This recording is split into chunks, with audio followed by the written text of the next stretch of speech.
असुर और कोई नहीं, दशानन रावण है भैया। दशानन रावण? भंडासुर के साथ सहस्त्र वर्षों के शासन के आरंभ के पहले जब मैंने इसे पिताश्री के आत्मलिंग को लंका ले जाने में विफल कर दिया था, तब इसने माता सीता का अपहरण किया और प्रभु श्री राम के द्वारा इसका अंत हुआ। किंतु ये दुष्ट पुनः वो भूल दोहरा रहा है, श्री माता ललिता का अपहरण करने का प्रयास कर रहा है, जिसमें ये फिर विफल होगा। गणेश!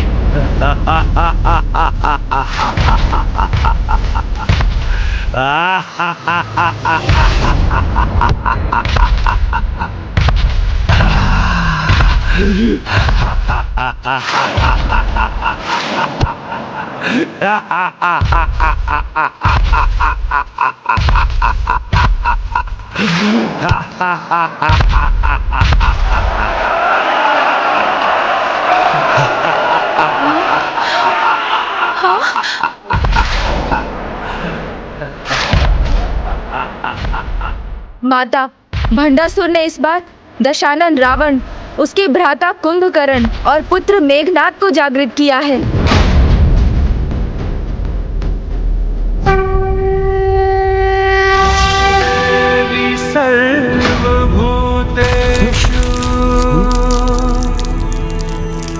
शक्ति रूपे संस्थिता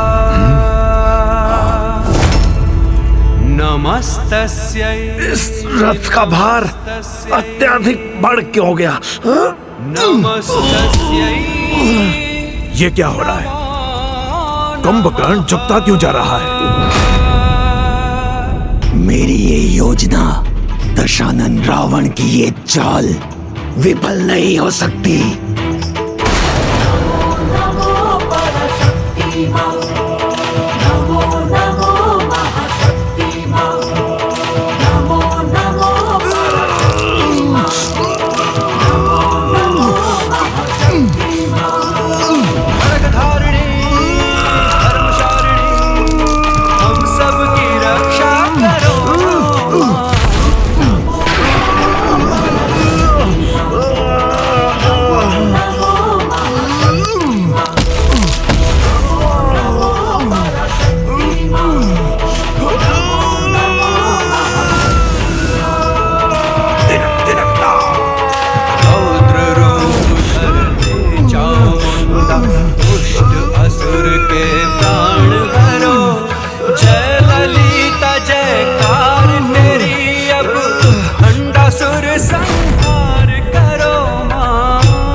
क्यों नहीं कर पा रहा?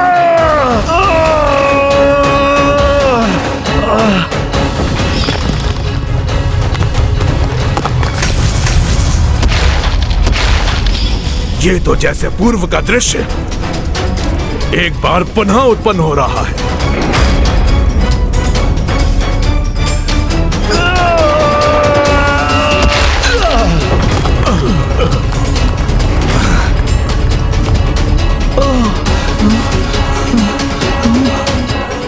माता, प्रभु नारायण यानी मामा जी के राम अवतार और उनके भ्राता श्री लक्ष्मण जी के द्वारा इन असुरों का वध हुआ था। अब समय आ गया संसार को पुनः नारायण अवतार प्रभु श्री राम और उनके भ्राता लक्ष्मण द्वारा रक्षित होने का।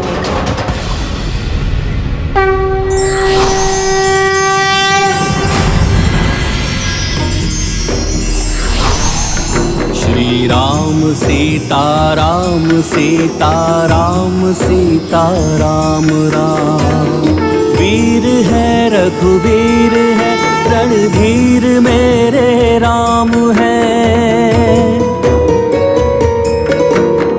दीन बंधु कंज लोचन कोटि उनके नाम है। श्री राम सीता राम सीता राम सीता राम राम।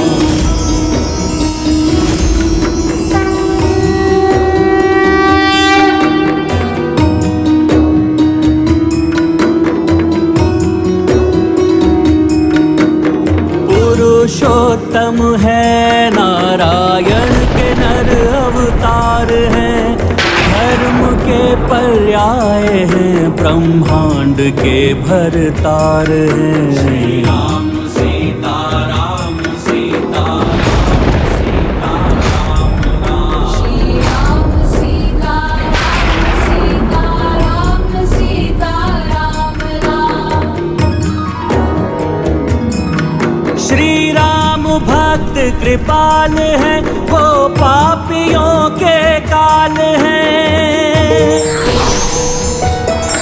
श्री राम भक्त कृपाल है, वो पापियों के काल है।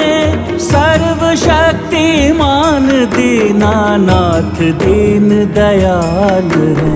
राम सीता राम सीता राम सीता राम राम। श्री राम सीता राम सीता राम सीता।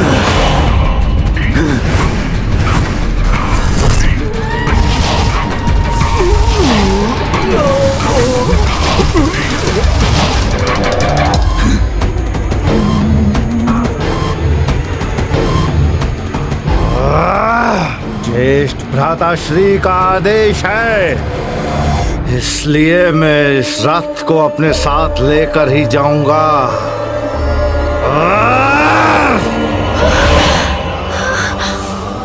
माता पराशक्ति को हमारा प्रणाम। विजयी भव।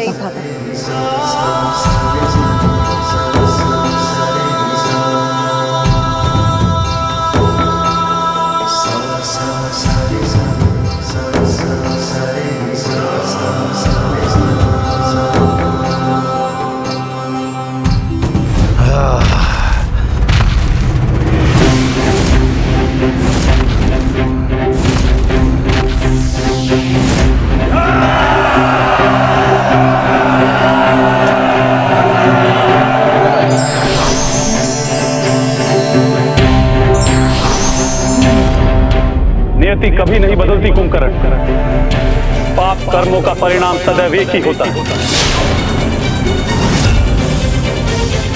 सावधान कुंभकर्ण, पुनः अपने अंग भंग और अंत के लिए तैयार हो जाओ। नहीं नहीं, इस बार अपना इतना भयंकर अंत नहीं होने दूंगा मैं।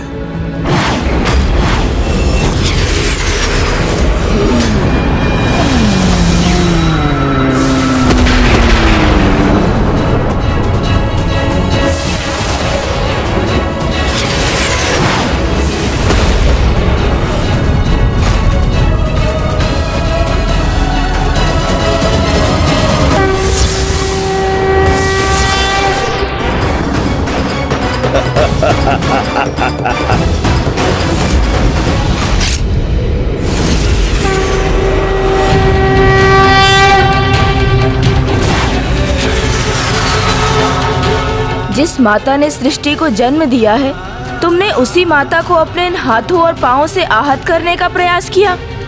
इसके लिए तो ये दंड भी कम है कुंभकर्ण।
पिताश्री देखा आपने, रीति युद्ध कर रहे हैं आप। फिर से पराजित हो गए आप। नहीं, ये पराजय नहीं, विजय के संकेत हैं, क्योंकि कुंभकर्ण के अंत के बाद ही रावण और मेघनाद की बारी आएगी। और जब ये दोनों आएंगे तो विजय निश्चित है, क्योंकि इस बार गणेश जी तो हैं, किंतु वो नहीं जिनके कारण इन्हें पिछली बार विजय प्राप्त हुई थी। वो कौन है पिताश्री? महाबली हनुमान।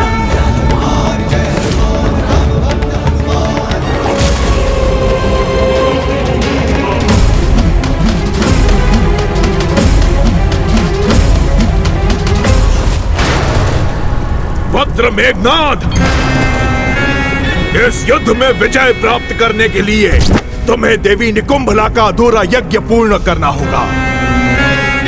और इस बार तुम ये यज्ञ पूर्ण भी कर पाओगे, क्योंकि युद्ध में बाधा डालने के लिए महाबली हनुमान नहीं है। माता, मेरे मन में एक प्रश्न उमड़ रहा है कि इस युद्ध में होने वाले संकट का मोचन कौन करेगा? इसका उत्तर भी तुम्हें ही ढूंढना होगा बुद्धि के देवता गणेश। माता, संकटों का मोचन करने वाले तो एक ही महाबली हैं संसार में। मुझे आभास हो रहा है कि अब शीघ्र उनका भी आगमन होगा, जिन्हें समस्त संसार पुकारता है। संकट मोचन महाबली हनुमान, संकट मोचन महाबली हनुमान, संकट मोचन महाबली हनुमान। सीताराम सीताराम राम।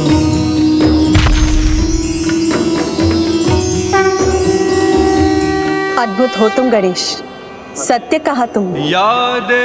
किंतु किसी भी महाबली योद्धा का सम्मान तभी जब उसे उचित समय और आवश्यकता पर युद्ध भूमि में बुलाया जाए, और ये सभी रावण की भावी योजना पर निर्भर करता है। मैं लंकापति रावण ये प्रतिज्ञा करता हूँ कि मैं प्रतिशोध लूंगा। मेघनाद, ये प्रतिज्ञा तुम्हारे पिता की नहीं, दशानन रावण की है। जाओ, शीघ्र जाओ और देवी निकुंभला का अधूरा यज्ञ पूर्ण करके उनसे अजय होने का वरदान प्राप्त करो। मेरी आज्ञा का पालन करो मेघनाद। अवश्य पिताश्री, किंतु एक समस्या है। यदि युद्ध के मध्य में मैंने अपना यज्ञ प्रारंभ किया तो कुछ भी हो जाए, मैं उस यज्ञ के अंत तक अपने किसी भी शस्त्र को प्रयोग में नहीं ला सकता। मेघनाद, ये समय किंतु परंतु का नहीं। तुम यज्ञ की चिंता करो, युद्ध की नहीं। जब तक रावण है, युद्ध हमारी मुट्ठी में होगा। पिताश्री, पिछली बार के समान मेरे यज्ञ में किसी ने बाधा डाली तो? बाधा जैसे शब्द तुम्हारे मुख से शोभा नहीं देते मेघनाद। स्मरण रहे कि बाधा जितनी बड़ी होगी, अवसर भी उतना ही बड़ा होगा। और वैसे भी मेरे रहते हुए तुम्हें चिंता करने की कोई आवश्यकता नहीं। मैंने 40 सहस्त्र सैनिकों से ऐसी व्यूह रचना की है जिसे भेदना असंभव है। यदि किसी ने इसे भेद भी लिया तो तब तक तुम्हारा यज्ञ पूर्ण हो चुका होगा। इसलिए जाओ और अपना अधूरा यज्ञ पूर्ण करो। दशानन परम योद्धा के साथ ज्ञानी भी हैं, ये सिद्ध कर दिया। अन्य असुरों की भांति बिना योजना के युद्ध करने का निर्णय नहीं लिया। अब मेरी विजय दूर नहीं। गणेश जी ने तो उचित कहा था, पिताजी रुकने वाले नहीं हैं।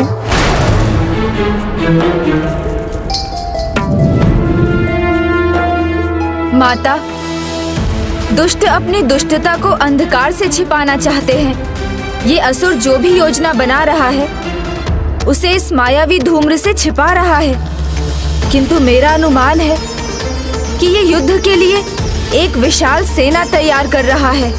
लक्ष्मण कभी सेना की विशालता से भयभीत नहीं होता, क्योंकि शक्ति सेना की विशालता से नहीं, सैनिक की योग्यता पर निर्भर करती है। भैया और मेरे बाणों के समक्ष कैसी भी सेना क्यों ना हो, वो कदापि नहीं टिक पाएगी।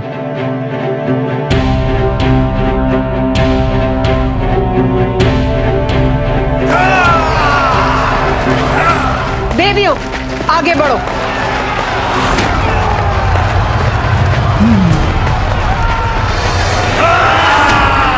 ये दोनों क्या करने का प्रयास कर रहे हैं? कदाचित ऊपर से देखकर ही ये ज्ञात हो सकेगा। मयूर जी,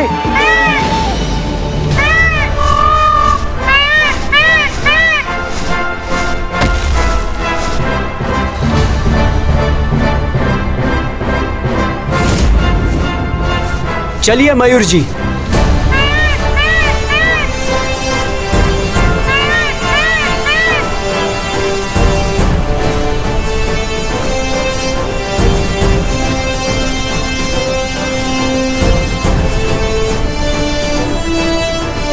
चारों ओर एक व्यू रचना में सेना है, किंतु वो किसकी रक्षा कर रहे हैं ये ज्ञात नहीं हो सका।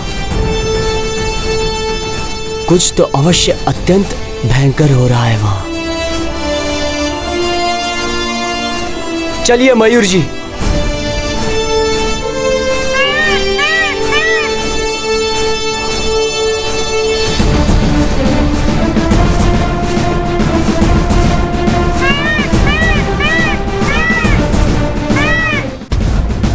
प्रणाम माता।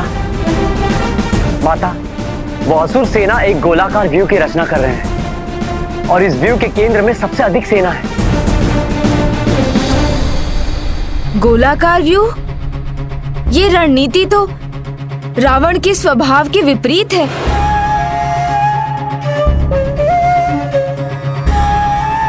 युद्ध में सीधा वार करना ही उसकी पहचान है।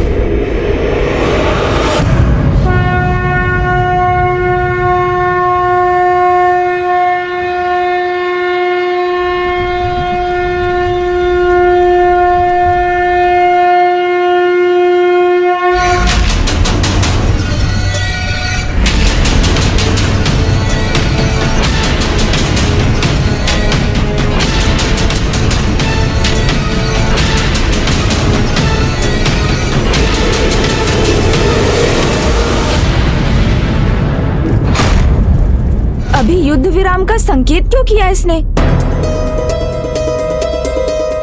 एक ओर तो ये असुर सेना एकत्रित कर रहा है, एक व्यू की रचना कर रहा है, और दूसरी ओर युद्ध विराम का संकेत भी दे रहा है। ये दोनों नीति एक दूसरे के विपरीत है, और जब कोई ऐसा करे तो हमें समझ जाना चाहिए कि अवश्य इसके पीछे कोई रहस्य है। इन देवियों को नष्ट भ्रष्ट करने के स्थान पर आपने ये युद्ध विराम क्यों किया दशानन?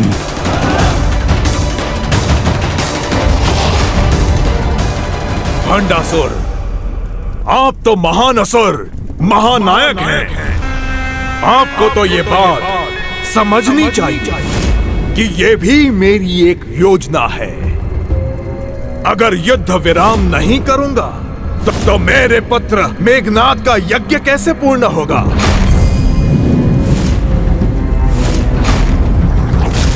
राम मर्यादा पुरुषोत्तम है और देवी पराशक्ति धर्म की पालन, दोनों धर्म से बंधे हुए हैं, और युद्ध विराम में शस्त्र उठाना धर्म के विरुद्ध है। बस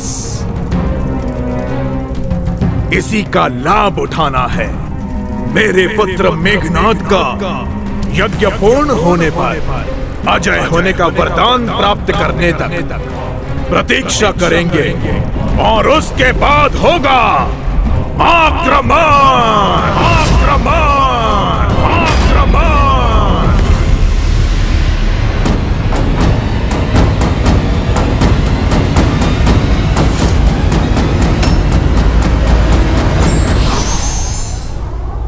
अधर्मी कितनी भी कुटिलता कर ले, धर्म के समक्ष उसकी सारी कुटिलता निर्मूल हो जाती है।